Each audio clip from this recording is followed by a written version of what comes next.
Bismillahirrahmanirrahim. Assalamualaikum warahmatullahi wabarakatuh. Alhamdulillah kita bisa bertemu kembali pada kesempatan kali ini untuk membahas materi selanjutnya, yaitu tentang nikmatnya mencari ilmu dan indahnya berbagi pengetahuan.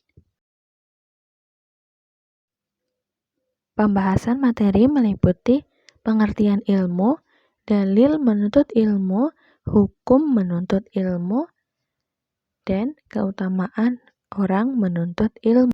Pengertian ilmu. Ilmu berasal dari bahasa Arab dari kata alima ya'lamu ilman yang artinya mengetahui. Ilmu adalah cahaya kehidupan. Ilmu ibarat cahaya yang menyinari dalam kegelapan yang menunjukkan arah menuju jalan yang ditempuh. Tanpa ilmu, seseorang akan tersesat jauh dalam jurang kebodohan. Menuntut ilmu adalah suatu usaha yang dilakukan oleh seseorang untuk merubah tingkah laku dan perilaku ke arah yang lebih baik. Karena pada dasarnya ilmu menunjukkan jalan menuju kebenaran dan meninggalkan kebodohan. Secara istilah, ilmu adalah segala pengetahuan atau kebenaran tentang sesuatu yang datang dari Allah, yang diturunkan kepada rasul-rasulnya, dan alam ciptaannya termasuk manusia yang memiliki aspek lahiriah dan batiniah. Adapun dalil menuntut ilmu terdapat dalam Quran Surat At-Taubah ayat 122. Mari kita baca bersama-sama ya. Bismillahirrahmanirrahim. وَمَا كَانَ الْمُؤْمِنُونَ لِيَنْفِرُوا كَافَّةً فَلَوْلَا نَفَرَ مِنْ كُلِّ فِرْقَةٍ مِّنْهُمْ طَائِفَةٌ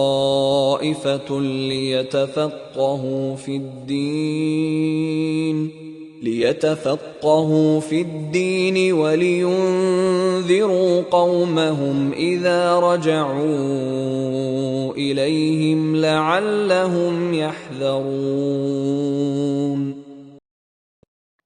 Yang artinya, tidak sepatutnya bagi mukminin itu pergi semuanya ke medan perang. Mengapa tidak pergi dari tiap-tiap golongan di antara mereka beberapa orang untuk memperdalam pengetahuan mereka tentang agama dan untuk memberi peringatan kepada kaumnya apabila mereka telah kembali kepadanya, supaya mereka itu dapat menjaga darinya. Quran Surat At-Taubah ayat 122. Dalam ayat tersebut, Allah Subhanahu wa Ta'ala menerangkan bahwa tidak perlu semua orang mukmin berangkat ke medan perang apabila peperangan itu dapat dilakukan oleh sebagian kaum muslimin saja. Tetapi harus ada pembagian tugas dalam masyarakat. Sebagian berangkat ke medan perang, dan sebagian lainnya tekun menuntut ilmu dan mendalami ilmu-ilmu agama Islam supaya ajaran-ajaran agama itu dapat diajarkan secara merata dan dakwah dapat dilakukan dengan cara yang lebih efektif serta bermanfaat, serta kecerdasan umat manusia, terkhususnya umat Islam, dapat ditingkatkan. Orang-orang yang berjuang di dalam bidang ilmu pengetahuan oleh agama Islam disamakan nilainya dengan orang-orang yang berjuang di medan perang. Dalam hal ini Rasulullah SAW telah bersabda, yang artinya dari Anas bin Malik berkata, Rasulullah SAW bersabda, di akhirat nanti tinta ulama ditimbang dengan darah para syuhada. Ternyata yang lebih berat adalah tinta ulama dibandingkan dengan darah syuhada. Hadis riwayat Ibnu Najjar.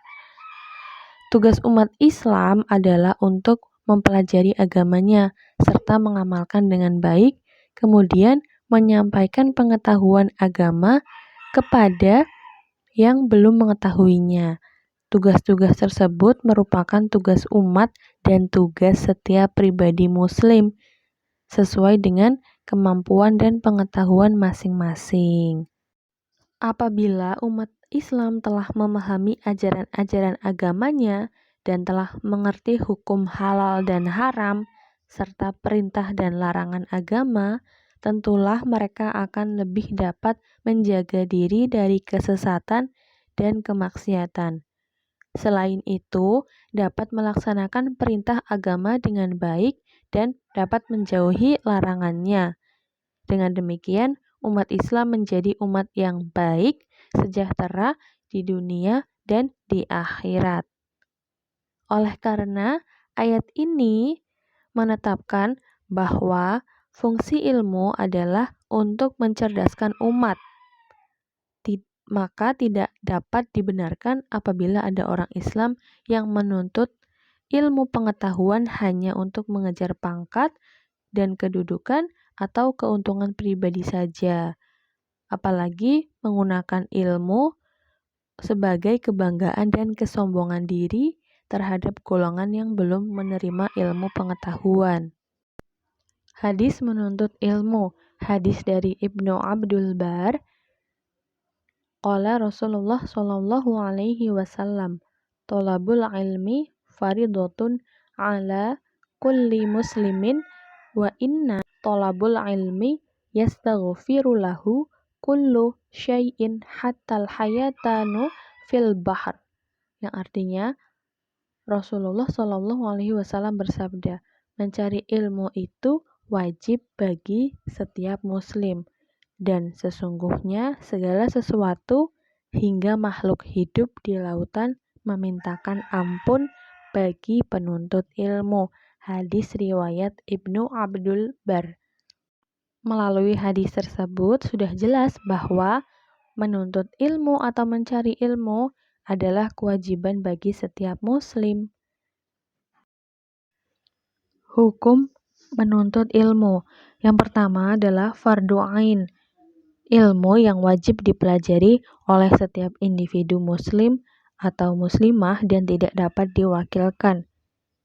Ilmu ini mencangkup ilmu agama, seperti mengenal Allah Subhanahu wa Ta'ala dan segala sifatnya, lalu ilmu tentang tata cara beribadah, sholat, puasa, zakat, haji, dan lain sebagainya. Yang kedua, fardu kifayah. Ilmu yang wajib dipelajari minimal oleh satu orang dalam suatu wilayah sehingga menjadikan kewajiban orang lain gugur untuk mempelajari ilmu tersebut. Contohnya, ilmu kedokteran, ilmu perindustrian, ilmu eksak, ilmu ekonomi, dan ilmu lainnya. Apabila sudah ada satu orang yang mempelajari ilmu-ilmu tersebut, maka kewajiban orang lain atau muslim yang lainnya telah gugur untuk mempelajari ilmu tersebut. Keutamaan menuntut ilmu. Yang pertama, diberikan derajat yang tinggi oleh Allah Subhanahu wa Ta'ala. Dalam Quran surat Al-Mujadilah ayat 11 dijelaskan, dan Allah akan meninggikan orang-orang yang beriman di antara kamu dan orang-orang yang berilmu pengetahuan beberapa derajat. Dan Allah Maha mengetahui apa yang kamu kerjakan. Yang kedua, diberikan pahala yang besar di hari kiamat nanti. Dari Anas bin Malik, Rasulullah Shallallahu Alaihi Wasallam bersabda, penuntut ilmu adalah penuntut rahmat, dan penuntut ilmu adalah pilar Islam dan akan diberikan pahalanya bersama para nabi. Hadis riwayat Ad-Dailami. Yang ketiga, merupakan sedekah yang paling utama. Dari Abu Hurairah bahwa Rasulullah Shallallahu Alaihi Wasallam bersabda, sedekah yang paling utama adalah jika seorang muslim mempelajari ilmu dan mengajarkannya kepada saudaranya sesama muslim. Hadis riwayat Ibnu Majah. Yang keempat, lebih utama daripada seorang ahli ibadah. Dari Ali bin Abi Thalib, Rasulullah Shallallahu Alaihi Wasallam bersabda, Seorang alim yang dapat mengambil manfaat dari ilmunya lebih baik dari 1000 orang ahli ibadah. Hadis riwayat Ad-Dailami. Yang kelima, lebih utama dari sholat 1000 rakaat. Dari Abu Dzar, Rasulullah Shallallahu Alaihi Wasallam bersabda, "Wahai Abu Dzar, kamu pergi mengajarkan ayat dari kitabullah telah baik bagimu daripada sholat sunnah 100 rakaat dan pergi mengajarkan satu bab ilmu pengetahuan baik dilaksanakan atau tidak itu lebih baik daripada sholat 1000 rakaat." Hadis riwayat Ibnu Majah. Yang keenam, diberikan pahala seperti pahala orang yang sedang berjihad di jalan Allah. Dari Ibnu Abbas radhiyallahu anhu, Rasulullah Shallallahu Alaihi Wasallam bersabda, "Bepergian ketika pagi dan sore guna menuntut ilmu adalah lebih utama daripada berjihad fisabilillah." Hadis riwayat Ad-Dailami. Yang ketujuh, dinaungi oleh malaikat pembawa rahmat dan dimudahkan menuju surga. Dari Abu Hurairah, Rasulullah Shallallahu Alaihi Wasallam bersabda, "Tidaklah sekumpulan orang yang berkumpul di suatu rumah dari rumah-rumah atau masjid Allah Azza wa Jalla, mereka mempelajari kitab Allah dan mengkaji di antara mereka, melainkan malaikat mengelilingi dan menyelubungi mereka dengan rahmat, dan Allah menyebut mereka di antara orang-orang yang ada di sisinya, dan tidaklah seseorang meniti suatu jalan untuk menuntut ilmu, melainkan Allah memudahkan jalan baginya menuju surga." Hadis riwayat Muslim dan Ahmad. Setelah tadi mengetahui keutamaan orang yang menuntut ilmu, hendaklah kita bisa menerapkan perilaku mulia dari seorang penuntut ilmu. Yang pertama, jadilah orang yang berilmu, sehingga dengan ilmu yang dimiliki seorang muslim dapat mengajarkan ilmu yang dimiliki seorang kepada orang yang ada di sekitarnya. Dengan demikian, kebodohan yang ada di lingkungannya dapat terkikis habis dan berubah menjadi masyarakat yang beradab dan memiliki wawasan yang luas. Kedua, jadilah, jika tidak dapat menjadi orang yang pandai yang mengajarkan ilmu kepada umat manusia, jadilah sebagai orang yang mau belajar dari lingkungan sekitar dan dari orang-orang pandai. Yang ketiga, jika tidak dapat menjadi orang yang belajar, jadilah sebagai orang yang mau mendengarkan ilmu pengetahuan. Setidaknya jika kita mau mendengarkan ilmu pengetahuan, kita dapat mengambil hikmah dari materi yang kita dengar. Yang keempat, jika menjadi pendengar juga masih tidak bisa atau tidak dapat, maka jadilah sebagai orang yang menyukai ilmu pengetahuan, di antaranya dengan cara membantu dan memuliakan orang-orang yang berilmu, seperti memfasilitasi aktivitas keilmuan yang mereka lakukan. Jangan menjadi orang yang kelima, yaitu yang tidak mau berilmu, tidak belajar, tidak mau mendengar, dan tidak menyukai ilmu. Jika di antara kita memilih yang kelima ini, maka akan menjadi orang yang celaka. Adab dalam menuntut ilmu. Yang pertama adalah meluruskan niat. Yang kedua adalah hormat dan santun kepada guru. Yang ketiga adalah mengawali dan mengakhiri dengan berdoa. Yang keempat, semangat dalam belajar. Dan yang kelima, mengamalkan ilmu yang telah didapatkan. Demikian materi yang dapat Ibu sampaikan pada kesempatan kali ini. Mari kita akhiri dengan membaca hamdalah alhamdulillahirabbil alamin. Semoga yang kita pelajari dapat memberikan manfaat kita di dunia dan sampai ke akhirat.